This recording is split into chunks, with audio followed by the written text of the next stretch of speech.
Yeah, I still get a little jittery even thinking about it, because at 10 o'clock, my son was like 4 days old at this point. My wife was upstairs sleeping, and I'm sitting in here in the living room, and I hear a bunch of like popping and snapping, and I thought somebody was breaking into the trucks, because they used to all be parked right where the garage is. And so I look out the door, I'm standing there, and I'm like, no, nothing's wrong with the trucks. Everything looks fine. And then I pan over and look at the garage, and there's 40 feet of smoke coming out of it.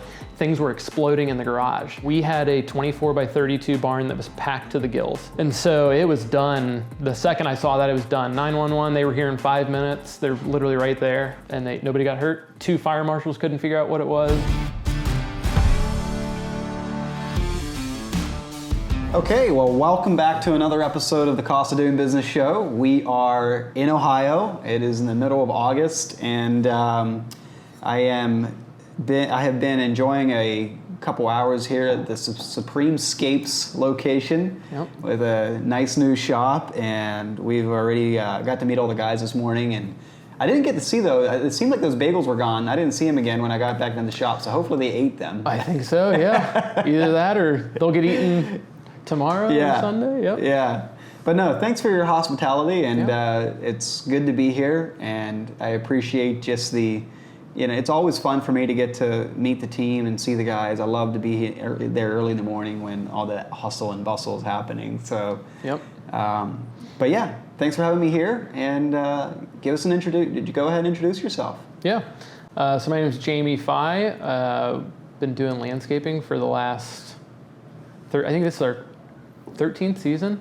So just started cutting grass. I worked for a company for a couple years prior, fell in love with the industry, and then realized the simplicity of the numbers and how we can change. There was a little bit of a cultural fit issue there at the previous company I worked with. So we decided to branch out and kind of start really small and cut grass, and then we've kind of just flourished into this awesome, amazing team, and God's blessed us with this shop that we have now. And so we're just rocking and rolling, doing all the design build, hardscapes, landscape maintenance and mowing, and fire delivery and snow removal. Those are our 5 core services. Nice. Yep. And what was the team size? Initially? No, with what your business is right now we've got 7 or 8 field guys, and then 3 office personnel. Okay. So project manager, Lucy's crunching all the numbers in the background, and I'm doing sales. Okay. So are you full-time sales? I'm full-time sales. Yeah. Yep. Yeah. And you don't have any other salespeople, right? We don't. That is like our next hire. Okay. Yeah. We're trying to figure out how to write the resume right now. Oh, really? So you're actually moving forward. Or the job listing. Yeah, that's great. Yep. It's our next, it's what I spend 90% of my time doing. Yeah. So I think that truly, like, hiring this position will have us owning a business and not necessarily owning a job, at least for me personally. But I'd love to get to a point where, like, I'm just overseeing a little bit more of the operation. And I don't know. The next step is hiring a salesperson. Yeah. Period. Yeah. It's has to happen. Yeah. Well, it's like, growing a business beyond yourself requires that you buy back your time. And if you buy back your time, to the degree that the business can run without you on a day-to-day basis, it lets you live a little more in that strategical space in your own head. And I think that's a benefit to everybody. Not only is the business not owning you, or not only are you not owning a job, but I think probably your employees, feel like there's a real business here that they can grow into. Absolutely. It's not like the owner, like so much of the time in this industry, the owner seems to be, have a hard time letting go and ends up being the bottleneck in their own organization. And the good employees will eventually leave. Yeah. They do. Yeah. Our guys, especially our one project manager who's really poised to eventually have ownership in this company, he is constantly pushing us to go on vacation because he knows that, like, he can handle what this operation is now. So, we've been gone for like 2 to 3 weeks at a time, but that's the most we've ever done. We'd love to do, like I was telling you earlier, I'd love to go do like a 3-month, just take the camper and like go do that whole thing and truly have everything. I'd still be available. Yeah. Like, he's got questions that pop up for sure, but he pushes us to do that stuff. I'm very really thankful to have him and our entire team who they really handle their stuff. And it's great. And we're all growing and we're all very accepting of our human flaws and all that stuff. So it's the culture that we've wanted for years now. We've put a ton of work. We've hired coaches and all this stuff, and yeah. Well, that's what I was going to actually say is like if your employees are pushing you to take off so that they can prove themselves and take more responsibility and run the business without you. I mean that is an immediate indication of what your culture looks like, and that's a good sign. Yeah. So. And it means career. I posted in your story. It means positive career trajectory for them. Yeah. When they take more off of my plate, and they take more off of their supervisor's plate, then they can accept more responsibility and climb that ladder. 100%. Yep. Yeah. Yeah, and we can create new positions. Yeah, that's right. And then you get to, back to the strategical thing, like, okay, what is the next position we need to continue the growth of this company? Yeah. Yeah. And we've made some bad calls on that. Yeah, like and it's not like, exploring in this, avenue of like, okay, do we need a full-time receptionist? Do we need a full-time, we had an office project manager and a field project manager, and they were doing like 50-50, and then we combined it, and then that fell apart, like the wheels fell off, so then we like scaled back from that. And so it's just this like constant, try this, fail here, learn this, all that stuff. Yeah, it's just saying that, okay, we're gonna hire new people isn't necessarily the ticket. No. You gotta be hiring the right people. Definitely not. We've had our peak company size, we had 16 guys. Really? Field guys, I think we had 14 or so. How long ago was that? That was just 2 years ago. Wow. And so we've slowly been back. scaling back for sure. So we bit the mechanization apple that everyone has bitten now, and they're seeing the fruit from that. And like, it's not that I don't want. Do you mean equipment addiction? Equipment addiction. Okay. The whole nine. Yeah. Oh yeah. Yeah. I love equipment.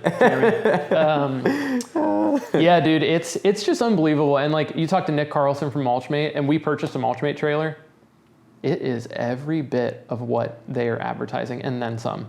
And it's not that I don't want people. I love people, and I managing people can be a headache sometimes, but you need a certain amount of people. You need good qualified guys. And what we've done over the last few years is thinned out and figured out who the high performers are, who the low performers are, and just sadly making those calls to better the future for everyone that is here now. And then you start looking at things like, okay, the Mulchmate trailer, getting another dingo, and then eventually we'd love to get an Encon. So that whole like wave that is like sweeping the landscape industry is so like, it just has its place. Like everyone is hopping on that bandwagon for very good reason. When you see the margin that you save, it's just and to your high performer, low performer thing, like what you tolerate, you promote. And yeah, we've been victim of that for sure. Yeah, and it's hard. It's hard to know as a leader, like when what's tolerating and what's being like, hey, how can I help you, I guess, grow? Or, it's hard to know where that line is. Oh, yeah. It's easy to say, it's a hard thing to do. But it also dramatically, increases the attractiveness of the company to your high performers when the low performers aren't allowed to continue, because now it's like, no, this is actually fun. I'm working with good people that care and they do their best. And like, we're all into, our own growth and our own development. And I think you end up having a lot better outcome. Oh yeah. I mean, chain's as strong as its weakest link. Yeah. That's never going to not be true, So I can say right now we have no weak links. A lot of people need training, and we're constantly pushing, like our project manager, we push him all the time to grow. And he's uncomfortable a lot of the time because he is working on new challenges, and especially like just office tasks of like organizing your email, organizing your calendar, and like checking your email. Like that was, those things for someone who doesn't have experience doing that, we're pushing him into that, into those roles. So like we don't come from corporate backgrounds. We are like figuring out the business side as fast as we're figuring out all the new industry trends and all the actual installation stuff. So it's really fun. It's exciting. It can be stressful at times, but it's worth it. So is your Encon in your budget in SynkedUP? It's not yet because we have so many things. Oh my gosh. Oh man. Dollars have flown this year. Yeah. We did, we had that garage fire, so we've been recouping from there. So like even our patio that we were going to put in here, like we put that on hold.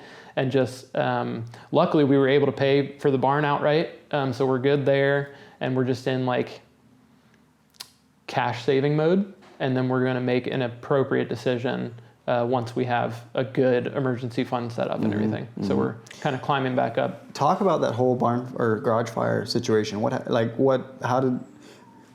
How big was your company and team at that? How did the company and team get affected by it? Like all of that? Yeah. So, gosh, it's such a long story. Where to even? We had a 24 by 32 barn that was packed to the gills. It had every single thing. We had moved over from a site. We purchased this land, saw the garage. We're like, okay, it's small, but it'll work. Threw up a bunch of those pop-up tents and just put all the stuff, all the trailers and everything in there. And yeah, I still get a little jittery even thinking about it, because at 10 o'clock, my son was like 4 days old at this point. And my wife was upstairs sleeping, getting some rest. And I'm sitting in here in the living room, and I hear a bunch of like popping and snapping, and I thought somebody was breaking into the trucks because they used to all be parked right where the garage is. And so I look out the door, and I'm standing there, and I'm like, no, nothing's wrong with the trucks. Everything looks fine. And then I pan over and look at the garage, and there's 40 feet of smoke coming out of it. Things were exploding in the garage. And so it was done. The second I saw that, it was done. 911, they were here in 5 minutes. They're literally right there. And nobody got hurt. And the 2 fire marshals couldn't figure out what it was. And and then you fast forward to an inflationary year where the price of everything has skyrocketed by at least 10%. Availability is null. I mean, you can't find anything. Buggies, all this stuff that we had just purchased are now $7,000 more, and you can't get them. And insurance did, the best they could on replacement value, but everything, so we really only got about like 60% of what we needed to like just even rebuild. So we made the call to build the bigger garage as a forward-thinking play, kind of like you were just explaining. Like, you just have to make those decisions that are like, it's painful, but like you have to do the right thing, not just like the quick fix. And we knew that like only putting in the small garage would be a Band-Aid fix, and it didn't fit the vision for like moving forward. So, we just got the electric done. So we're just like piecemealing it together because we're paying cash for it, and it's fine. It's coming together. We've decided to make decisions like we were going to do this whole year on just a gravel floor, but we ended up like pouring the gravel floor, and we weren't going to do electric either. Like you mean the concrete? Yeah. Oh, I'm sorry. Yeah, we poured the concrete floor. And so, yeah, we've luckily had the jobs come in, and the profitability, knowing our numbers with SynkedUP, is like, we can confidently move forward in making those like big ticket decisions on investing in the long-term goal, because we know that like it's safe. So yeah, I mean, garage fire, man, it was crazy. That is nuts. How did it impact your team? So I've always been one to like not be overly emotional. And it's really good because in very like tumultuous occasions or situations, my wife can hang on to me, or like my guys can hang on to me when like they think that the world's burning. I've been through this for 13 years, and I've gone through like a bunch of stuff, as I'm sure you have, and stuff always works out. And life is too short to worry about anything really, at least the things that I've been faced with. So the next day we all came, pretty much had tears, standing looking at the heap of black twisted metal and burned ashes.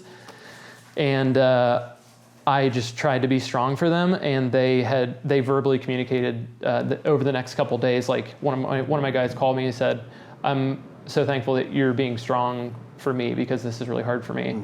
And that's kind of how we progressed through it. And then we all just like banded together, figured out like the core things that needed to get like repurchased so that we could keep operating. And like, thank God that our snow equipment was out of the garage. So like it was in the middle of January. So like we could still do our snow accounts. Wow. It would be gnarly if our Bobcat was in there, like we would just be totally, so I don't know. And it was like another weird God thing, because I was telling you like the property that we put an offer in on, we didn't get, and we were sad about that. And then we got this property, and then it was like more than we could have imagined.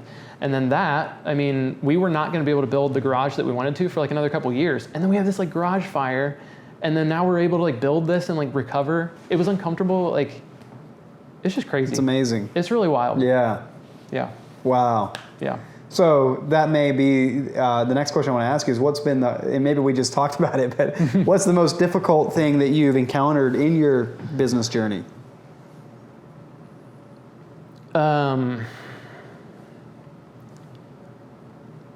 no longer in the field. This is going to be probably a not popular opinion. I'm no longer in the field. The hardest thing I'm struggling with right now is staying motivated to like keep pushing as hard as I used to work 100-hour weeks. You know what it's like. Yep. You're in the field. You're at night. You're invoicing. You're marketing. You're reaching out to clients. You're getting Google reviews. All that stuff that you spend your time with doing. And I don't have that demand right now. I can honestly say on a very slow week, I'd probably put in maybe 25 hours if it's a super slow week. But I'm somewhere between 30 and 40 hours a week right now, and it's uncomfortable. That is the hardest thing I'm struggling with right now. It's like this feeling like I need to be doing more, but also like respecting the amount of work I've put in over the last decade and like where God's got me right now with like my new son and being able to spend time with him. So there's this constant tension between like, you need to be growing the business because you have promised careers and like all these things for these families that are like relying on you, but also like, I've got you here with your family so you can like spend time with them. So there's just like this constant tension between that I feel every single day. I can so relate with that. Every single day. It's almost like you have to find a new normal or a new way of coping or a new emotional state. I don't know, because like for me, I did the same thing, 90, 100-hour weeks, while I was running a crew for Tussie, doing all the marketing for Tussie, plus the SynkedUP thing was starting, and I was getting up at 3, 4 in the morning, working until 6:30. And loving it. Yeah. And loving it, yeah. And then working until late at night when I get back. And I mean, I don't know, like there's a sense in where I'm not proud of it because we didn't have any kids yet, or they were babies, so there was that, but then, my wife, but all of that to say, you fight so hard to get to a point where you have something. And now here it is 7 years later since we started the SynkedUP project, and just this year we've finally crested profitability, net positive cash flow, and and suddenly it feels like, like it's like that weight that you got accustomed to living under was off. Absolutely. And then it's like, okay, but what's next? Like you're kind of like spinning like a car engine in neutral, like trying to like, what do I hook onto next? I mean, like, it's like you're saying, like, here you are now with kids, and like, maybe this is a sign that I need to pursue a little more balance or find a new identity or a new purpose or whatever. Yeah. But no, I feel it because I'm living it right now, and I don't want, at the same time, I don't want to let go. I don't want to get lax or like. Yeah, you can go too far. Yeah, exactly. Yeah. And I'm very I'm very sensitive to that. Yeah, and I don't want to do that at all. Yep. So it's like, if it's like I have to find a way to assign meaning and value to what I do other than hours put in. You know what I mean? Yeah. And so anyway, I'm just nodding my head as you're saying that, because like I'm feeling some of the same things. Yeah, it's interesting. I feel like right now we as a team have and we have like all kinds of stuff that we have planned for this property. Like we have like 4 other buildings that we want to construct and then grow into 6 to 8 million a year or so. That would be like the kind of, if we do that, I don't know what to do after that. I don't know what to do after that other than like generously give in a Dave Ramsey fashion. Yeah. Give like no one else. Because there's nothing, I can't imagine what we would do with those types of resources other than like, it would support all of our lifestyle, all of our team's lifestyle comfortably, and then we'd be able to like be this like communal or like community. Well, see, I don't know if this lines up with what you see for yourself or what you want to optimize for, but I have some friends or connections that are in mature businesses that have kind of gotten through the war stories of the early days, and and like for instance, I know of a sawmill company that has been through a lot, but they're a multi-decade old company now, and they've kind of transitioned from like their purpose being sawing boards to their purpose being a positive resource or contribution to their society, their community. Absolutely. And meaning like they're hiring folks that maybe from a business sense you wouldn't hire. Correct. And try to give them a chance of making a life. We have a history doing that. Yeah. It is a very colorful road to go down. Yeah. It's not an easy road. It's not for everybody, and it's a worthwhile pursuit, though. But anyway, I was just, as you were saying that, I was like thinking like, okay, so you get to what the hopes and dreams moment in your business journey is like, what is next? Yeah. And I think it can transition to maybe the business is still operating as it always has, but your vision or your mission with it evolves slightly. Sure. Yeah, a big focus of mine has been over the course of like the last couple of years, and I'm really hoping to like dive in, once we have a salesperson, diving into the individual career growth and personal growth of our team. So whether or not somebody wants to be able to afford a new car or start a workout program or take more time off or start a hobby or whatever it is, take a vacation, whatever, like listening to those goals. And we do like goal tracking for each one of our employees, and we check back in. That's on a awesome. reoccurring timeline. Yeah, I don't know anybody that's doing that. And my wife is just like, Lucy I don't know if she thought of that or read it in a book or something, but like, I hope the guys appreciate it. They seem to, but like 2 of the guys are doing the Financial Peace University every Friday morning they sit right here and do it. And they're learning more about how to manage their money.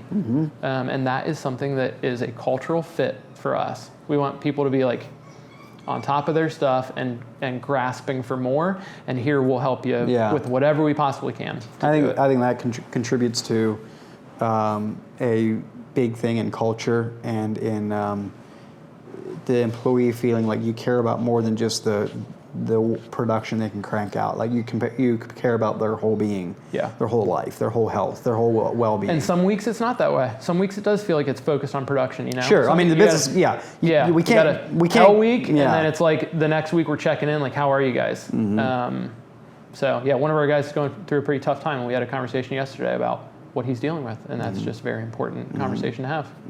Yeah. Tomorrow. The blog I wrote this week's coming out tomorrow. I was on Jim Wirtz's, he's a business coach. I was on his thing talking about my story with Tesla Landscaping and like what makes a foreman stay for years and years and years. And after I hung up on that call, I was like, man, I rambled a lot. Like, it's really hard to articulate, you know?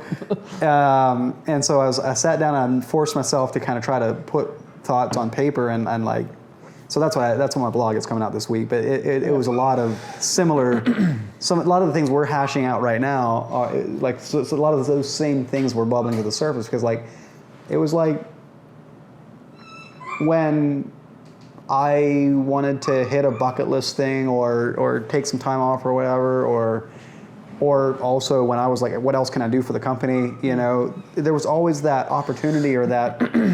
It wasn't like the owner would always take all the time off he wanted, but then wouldn't let the guys take time off. You know, no. Granted, we had work to get done. Like we had, you know, it wasn't just like, hey, I want to take a. Winter comes early. Yeah. It comes soon. Yeah, like we were still very production minded, so I don't want to confuse anyone, but like. If we had a serious life thing that we wanted to do, like room was made for that. Absolutely. Or a serious hobby that we're like, you know what, I haven't been doing. Maybe we've been grinding it all summer. Haven't taken any time off. You know, take a day or whatever. Yeah. But you know, we gotta. All of these things are important things, but they can't become the tail that wags the dog. Because at the end of the day, the world still has to go around. Production is really the only thing that matters. That's a hard tension. You gotta do the work. You gotta pay the bills, but you also can't focus on it so much to where you're losing the person. They're not a unit of production. They're a person. They have a family. They have feelings. They have problems. They have all this stuff going on. So you got to find that balance. And there's a lot of people that do it way better than us. I listen to so much Simon Sinek. Oh, he's amazing. Yeah. I mean, like, come on, man. It's just, it's crazy. And I know it's like all, you know, we're watching like the curated video clips of like he's got his struggles and everything. But man, some of those concepts are just unbelievable. Jordan Peterson, I mean, these agree. guys. I love watching that guy. These guys really have an understanding of like the holistic picture of what it means to be a human. Yeah. You have to work. And I think it has to become, I think to that whole point, that tension, I think the solution is not in doing less work or ignoring the production. It's more of like, how can we become more efficient, price our work correctly to produce the margin that we can not sacrifice production, but the margin is there to take care of the rest of life. Love it. Yeah. I don't see any other way you possibly could do it. Yeah, because otherwise you're kidding yourself. Yeah. Like saying I'm going to work less and I'm going to ignore the bills that come in. Like that's not a solution. Right. You know? Yeah. Find out real quick. Yeah. Man. Yeah. No, these are interesting concepts. I love these type of, I don't know, under the surface type conversations. And I love listening to podcasts, like long form stuff. It just kind of gets my mind going, you know. I think everybody, whether or not they talk about it out loud to people, we're all thinking the same thing. Yeah. We all want more time with our family. We all want to, provide as much as we can that's a comfortable lifestyle. I don't think a lot of people that I know have bitten into this like American dream, at least not a lot of people that I befriend, because we don't necessarily care about those things. Yes, I would like to have nice things, but there's just like life's 80 to 90 years, and have a comfortable living, like go on vacations and stuff. But like, I think Jordan Peterson, he's saying like it's how your wife or your kids or your girlfriend greet you at the door every day. It's the 1 minute every day. It's not the week vacation that's like, that's not what life is. That's like a little bit of a break, but it's like, does your family greet you with a hug and a smile like every single day? Is that what your life culture is, like, or your family culture? That's what you should be crafting and like putting so much effort into. Because you can go do the week vacation and still not be fulfilled. Oh, dude, people fight on vacation. Yeah, they fight. They load the car. Not saying I've never done that. We've done that too. For the first couple hours, you're like screaming at each other. The first 2 hours on the road is just like sullen silence. Absolutely, everybody's calming down. So, yeah, we are just like trying to have that to the best of our ability, and we have so many struggles that we have to deal with as a family. Well, I love that perspective though. It's like it's in those little moments that money can't buy. Absolutely. False hype Idols. can't buy. It's like it's in the way that the people that matter to you relate with you and how you relate with them. Yeah. I love that. I think it's a very good perspective. Try to hold it down. Yeah. Everything's telling us to do the opposite. Yeah. The world will tell you the exact opposite all day, every day. Yeah. So, next question I'd like to ask on the podcast is, what's been the best advice you've ever been given? Okay.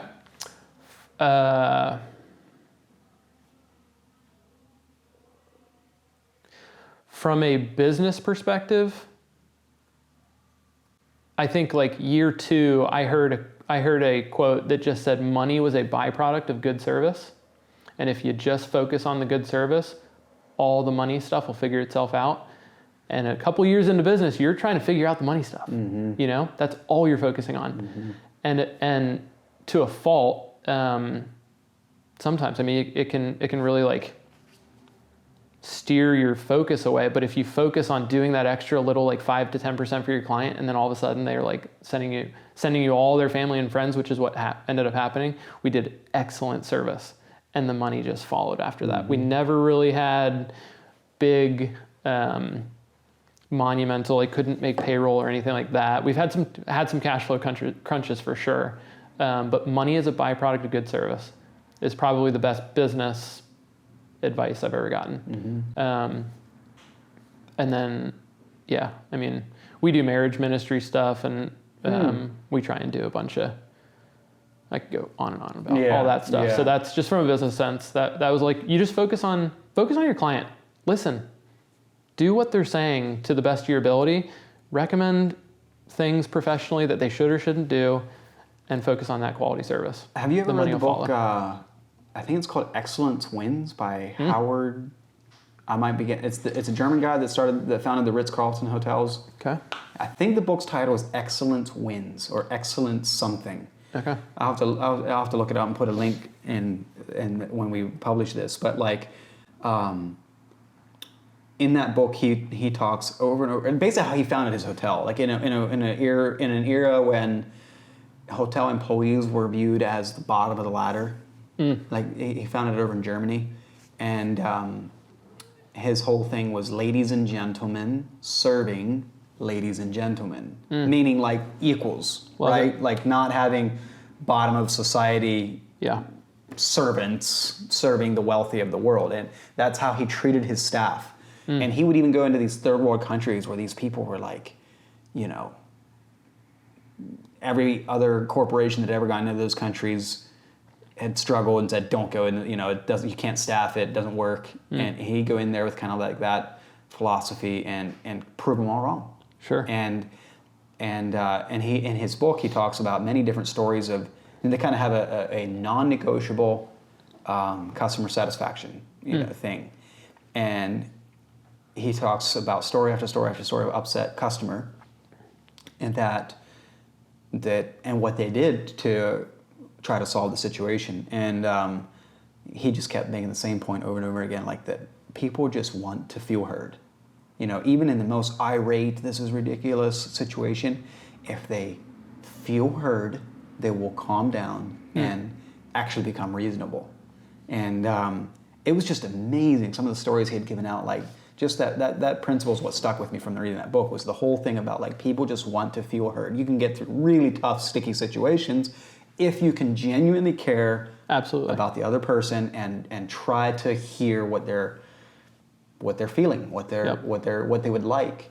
Because some situations can almost feel impossible, you know, like how could you ever come out of this side and the customer actually be like, not have something bad to say, you know. And I'm no perfect example, but I want to strive to be that type of person where I can walk up to anyone, meet anyone that I've ever crossed paths with or done business with, and have a positive interaction, shake their hands, you know, share a cup of coffee or whatever it is. Like, I don't want to do business in a way that makes me want to avoid people.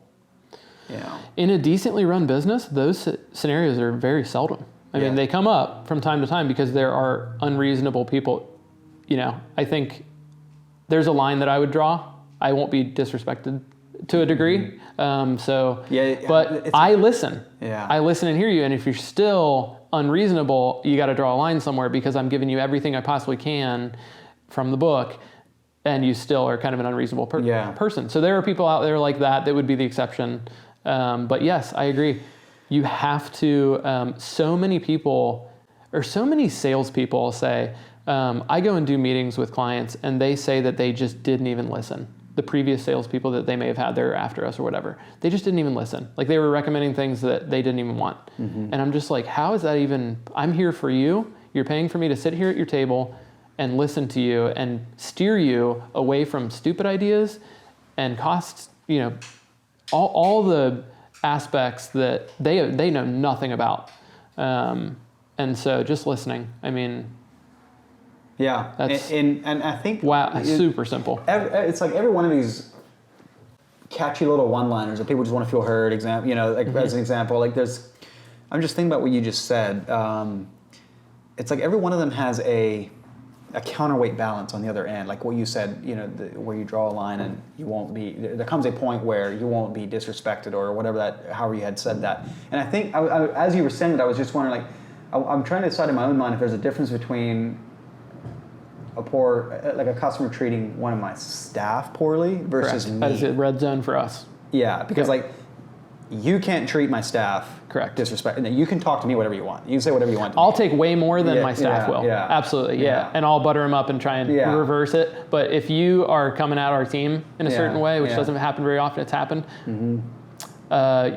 we've fired people. I have called people immediately and fired them just because we can't. The client, we've let the client go because we just can't have that type of. Real quick, I had a guy that I showed up to his property for a quote, and he showed up a couple minutes late 5 minutes late or something, no big deal. And we walk around his property, and then we drive to another property, a rental property that he had that he wanted to have some work done there. And so we drive there, and I didn't follow him. And so we went a different way, and I showed up a few minutes later than he did. I hit some lights or whatever, and I pulled up. I can't believe how Jekyll and Hyde he went on me. He was just late to our first meeting. I pulled in the driveway, and I said, let's check it out. Ready to go. He was like, what took you so long? Blah, blah, blah. And I was like, he's messing around with me. No, he was dead serious. And we started walking around. He said something like, you can't be late to meetings. And I was like, we just walked around your property a few minutes ago on your personal property. Now we're here. So he disrespected me so much. It kept going from there that I told him we're not a good fit. I got in my truck and left. Didn't send him the estimate for either property. And we had done some business together, but I just didn't understand that. So that's kind of a short example of like, I will not tolerate that. Mm-hmm. It's just we don't need the work for people like that.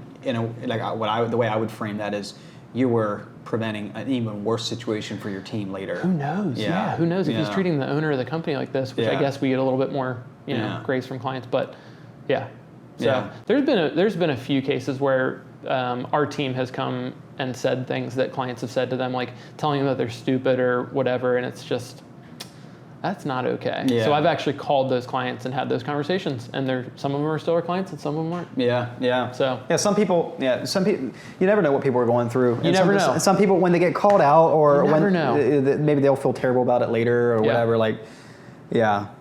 That's good. You never know what people are going through. Yeah. Give everyone the benefit. One of our company values is giving the benefit of the doubt. Mm-hmm. So if somebody forgets to do something here or whatever, it's the benefit of the doubt. We don't start immediately thinking the negative. Yeah, don't assign motive until you know the story. You don't know the story. Yeah. So you wait until you hear it from them, you talk with them, you figure out what the situation was. And maybe it was poor performance. Maybe it was, and then you have a conversation about that.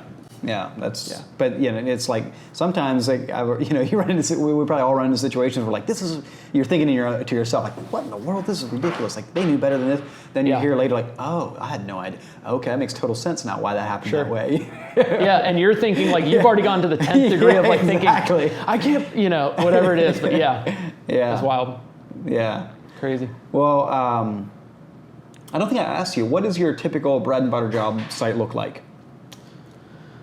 Bread and butter would be a typical patio for hardscape. Okay. Yeah, we do probably about 90 to 120 spring cleanup starting in March. So that's just like your basic winter cleanup, prune, edge, mulch, fertilize, trefoil, all that stuff. So we that's like the brunt. And typically like snow and firewood season is all kind of mixed in there. So it's a little chaotic. We call that like the big crazy season. Yeah, it's crazy. Yeah. So that's like our bread and butter. It's like we love doing landscape cleanups. The before and after is there. It's just like immediate. It helps the client out so much. They can't imagine hauling all that mulch and doing all that work. So we love doing that. We've got a crew that does that. We've got a mowing crew that takes care of 87 properties a week, down from 200. So we purposefully scaled down our mowing operation to do some route density things and clean out some past performance issues. Mm-hmm. So we've got that going. And then our hardscape crew, I would say a typical job for them is like kind of your bread and butter patio, retaining wall, fire pit. What kind of price range? Maybe on the low end, 25. Mm-hmm. It's hard to get a quality install underneath that. Yeah. And that'd be a small patio. Yeah. And then up to, we've got a couple bids up over $250,000. So those are we'll go see one of those jobs today if you want to go. Sure, I'd love to. So that'll be the biggest porcelain tile 3-piece job in Cincinnati, I think, that they were telling us. Yeah, that they haven't done that configuration. We just had the rep come out. So that was amazing. Cool. Yeah, we didn't know. Cool. And he's like, this could be on a cover of something. So we were like, okay. Just to kind of get a picture of your crew production, like what one of your $25,000 kind of cooking, like it's just slam it in type project for a patio. Like how long would that take your crew? If weather's good? Yeah. If weather's good, probably a week and a half, maybe a week and a half. Mm-hmm. 2 guys, Yeah, and it can two, depend maybe on, 3 guys. On paver day, we'll bring like another guy. Or Yeah. two. Do you, how many crews do you have? How many crews do you run? Like, We've those got couple guys you kind have? of 3.5, 4. Yeah. So you'll have some floaters that will like beef up one crew or Totally. Yeah. That's the same thing we did at Tussey, and I'm a Totally. big fan. I'm a huge Switch. fan We of call them that. switch. Yeah, we call them floaters. Floaters. Yeah. Switch headers. Yeah. Yeah, it's great. We've got. So cross training is so important too, because you have to be able to take the guy who's on hardscape to go cut grass because this guy's sick today, and there's a lot of that logistical stuff that has to happen. So we cross train like crazy. So you kind of have anybody on the company anybody in the crew could do this, like be on any crew and be fine. Except for one person that can't cut grass. He does not know how. Doesn't know how, and he won't. Isn't that the easiest thing in this? I don't know. The zero turns, man, they can be really crazy. So he just will not, and we know it's unsafe. It's unsafe to put him in that situation.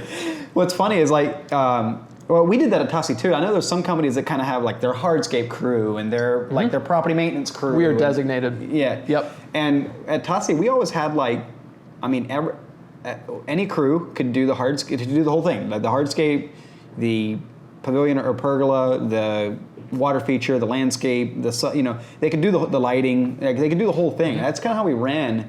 Now, the only thing that maybe got a little specialized was the water features, because I really love to do the water features. So I would kind of takes an eye. send it my way, and so I kind of became the crew that was doing most of the water features. But any of the other crews could do really nice water feature as well. And then as the projects got bigger in the last 5 years or so with the pool projects and stuff, like there was really only 2 crews that did the pools. The other crews were just like patios, water features, landscape lighting, anything that wasn't a pool. Man, Instagram is it's such a good tool for me to use right now, because I'm constantly weighing the cost of getting into pool work or buying a Ditch Witch 1550, which is just a nightmare from what I've seen. They're breaking down constantly, and like I'm seeing a lot of pool issues and like all these things. So we're testing, we're letting people go out and like venture into these like fiberglass pools and all these things that it seems like is sweeping all of a bunch of accounts that I follow. The outdoor living contractors. Like it used to be like there was a pool guy and a landscaper. There was a pool guy. We still have a pool guy.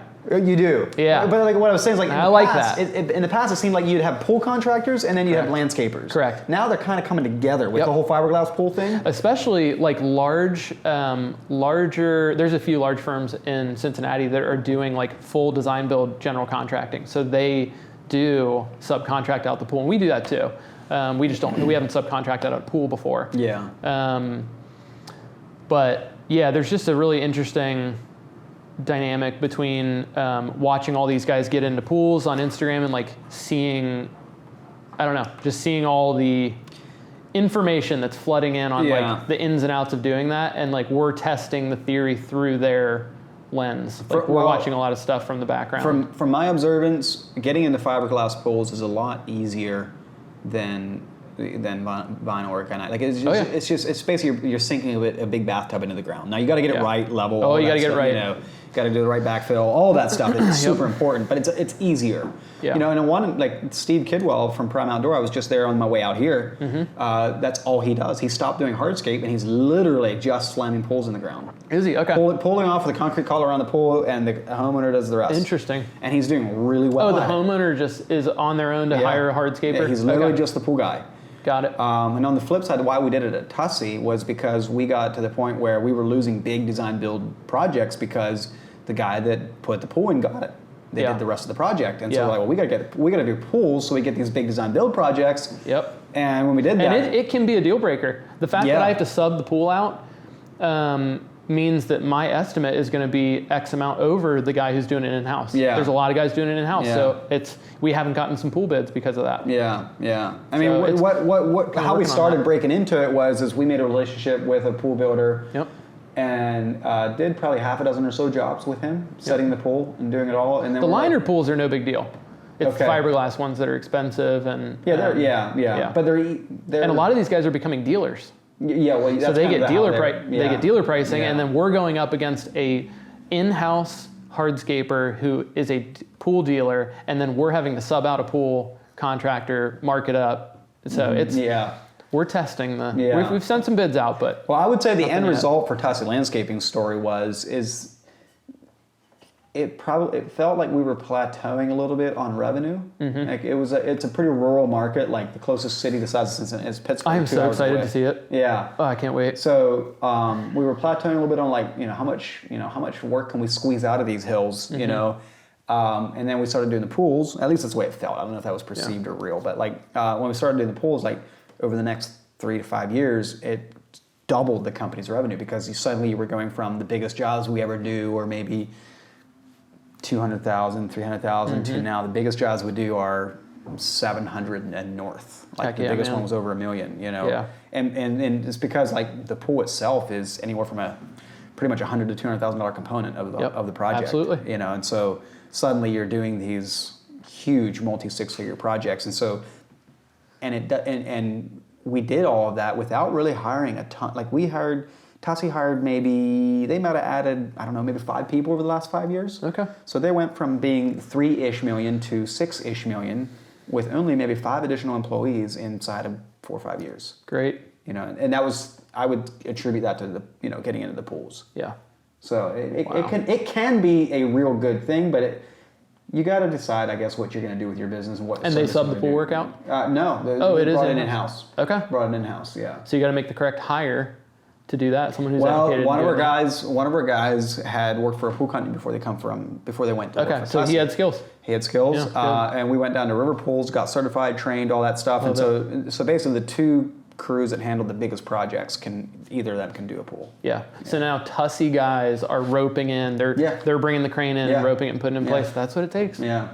I think that's in our future, but I am never one to buy the new model truck before someone drives it first. Yeah. Everybody has a little bit of a different approach. Like some people are out there, first ones in, trying a new concept or venturing into a new thing. And bravo. There's nothing wrong with it. Yeah. As long as you're not risking your livelihood or your family doing it, But there's nothing wrong with being a little cautious and making sure that what you're thinking about venturing into is actually a net positive, because you can get into you can make decisions like that look good on the outside, but you get into it and suddenly your work life is terrible, or you ruined your now you're all things to all people, or and God forbid you can't come back. Like it that really, can happen. You can't even get back to where you were. That was good. Yeah, that's right.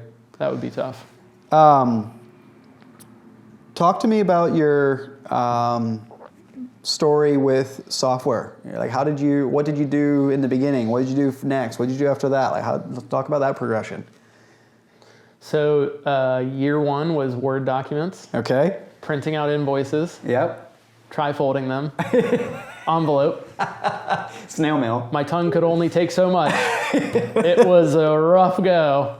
No pun intended. Bro, it was rough. Now that I think about it, I was loving it. I was sitting there like, going after it. Get a paper check. Oh, I'm sending 40 invoices out today, whatever.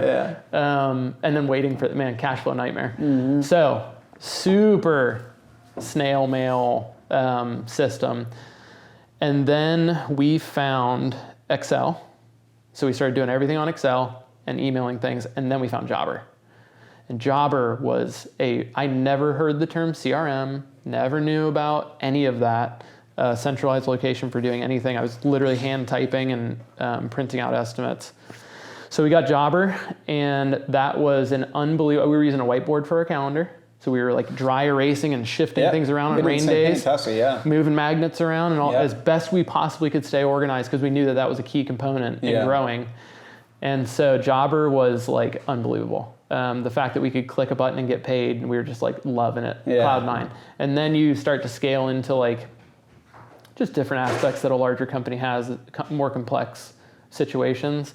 Reporting mostly, like you need to know your numbers, and we knew that, but we didn't know them, but like we knew that we needed to know them. And so from Jobber, we followed the almonds. We're heavily promoting LMN and using it and like showing like how awesome it was and all these things. So we went to LMN, learned a butt ton more about software and organization, and then that birthed like this whole thing of like reporting. So we have an unbelievable amount of like reporting that we do, and so spreadsheets and all that stuff. And then we realized that we were manually calculating our job costing. And that was probably the biggest issue we had, is knowing that, like, okay, you can say all this stuff on the front end. You can think as critically as you possibly can about like what you think's going on, and then do you really know what happened at the end? Like, human error. Did you really like do all the receipts and like do everything perfectly, which I used to do when it was just me, but then you're delegating it to somebody who like is learning this skill. They don't have 8 years of like doing the rudimentary math on a bar napkin. So then we realized that, and I don't know how we got turned on to you guys, but you guys splashed real big on Instagram, and I don't know where the first connection was, but I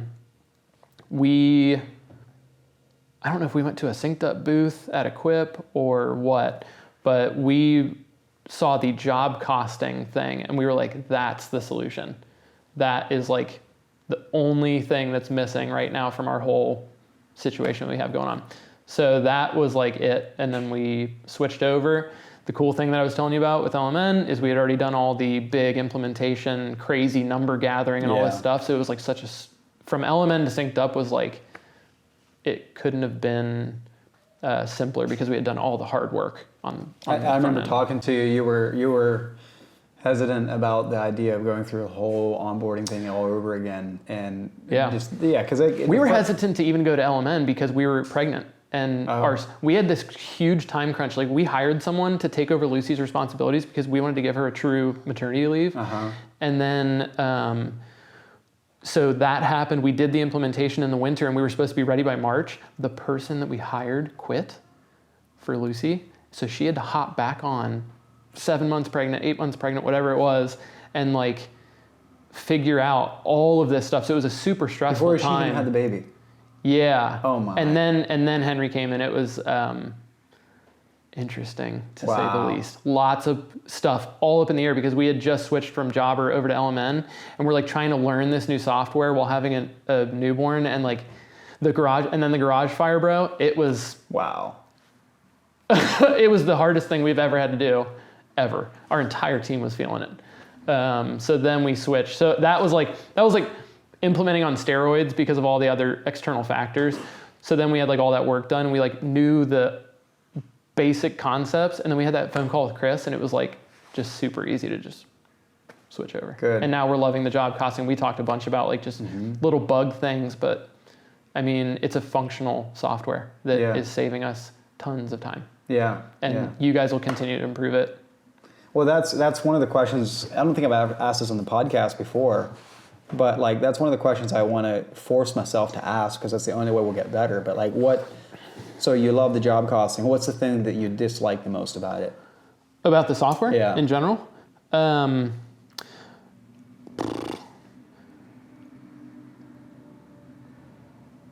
Probably the quirkiness of having to do, like, if I wanted to edit something, I can't just edit it. I have to unapprove something and then go in and edit it and then save it, delete and save, and then like there's just a couple of clicks. But once you learn all that stuff, it becomes less of an issue because it's now just like the normal. So as many clicks as you guys can take away from the process, the better. Yeah, I would just say there's a lot of clicks. But I would say that's especially true. I mean, I know you. There's a lot of safeguards too. Like, so like when a client approves an estimate, I get an email. It puts it in the little green check mark, so I know that it's approved. But I have to go in and say that it got sold. I have to go in and say that the work area is approved, and then I have to go in and hit myself as a notified that it's been sold. My email, and then I hit save, and then it goes onto the calendar. Instead of like, well, the client approved it. It should just go onto the calendar. Well, if they do pay the down payment invoice, then it will automatically mark it as sold and then show up on the calendar. Yeah. And I think we've experienced that a few times. And we actually had a discussion about that. Should we consider it sold the moment the client approves it, or should we consider it sold when you first get money? Yep. And so but you know the commitments there at that point. Yeah, we made the call like, well, it should be on money. Yep. But what happens is exactly what you just said. It's like, oh, the client approved it. Why is it not sold yet? So it's just little things like that. Yep. But no, I appreciate the feedback because like we were talking off air, like. We want to make sure that we're just keeping our ear to the ground and asking those it's great to have the, hey, this is what I love all this has been so good for us, and we need to hear that gives us fuel to keep going. But at the same token, okay, great, now what's the worst thing, so I want to discipline myself to keep on asking those questions. Please do. The LMN guys are cool, and they're very personable and friendly at the Equip booth, and they tried to get us to do like monthly calls and stuff with them, but I see you running around meeting your clients. You're driving all over the country to I see it. We all see the sacrifice, at least anybody who's a SynkedUP member, the effort that you're putting in, and the amount of time that you're away from your family, and you're going and doing speaking at Equip Expo and all these different places and doing the contractor summit and all these things. That is, I told you earlier, we're partnered with you. I don't feel like a client of yours, but I feel like you're part of our team. And I feel like Kyle and Chris and all these guys are part of our team. We did not feel that. We didn't have names with people over there. So don't lose that aspect. Eventually, you'll have to pay somebody to be driving around doing what you're doing, which will be awesome for you and your family. But we see the sacrifice, and that's, I think, why so many guys have come alongside you. I appreciate that, and that's one of the things that weighs on my mind is as we scale, how do we do so in a way that is viable, because you need to grow, you need to scale, but without losing the personal touch, the ability to have that first name basis with your contact, and to feel like we're your partners as you grow your business, and that's a hard thing to do, and but it's something it's at the forefront of my mind for sure. Because in the flip side, if I refuse to let go, because then that doesn't help anyone either. So, but no, I appreciate the feedback, appreciate the kind words, and I just want to say thank you for putting your faith and trust in us, because I know that is no small thing. Your business needs to run. It needs to be efficient. It needs to pay its people. It needs to provide, and I sense that responsibility every time a new customer signs up. They're basically handing over the operation, saying, "I hope you can help me make it better." It seems like not such a big transaction, but that is exactly what's happening. Yeah, emotionally, it's a big transaction. You got people on computers sitting in other states. Making sure it works. That's right. Yep. Payroll's due next week. It's got to work. Otherwise, I'm driving to somebody's house to get a check. I can't do that. Well, again, I just want to say thank you, and I really enjoy coming out here and doing this, and let's go check out some of your work out in some of your job sites. Awesome, man. Where can people find you? Let me ask you that. Yeah, we're just at Supreme Scapes on Instagram, Facebook. That's all we're doing. Okay, sounds good. Thanks again, Jamie. Cool, man. All right.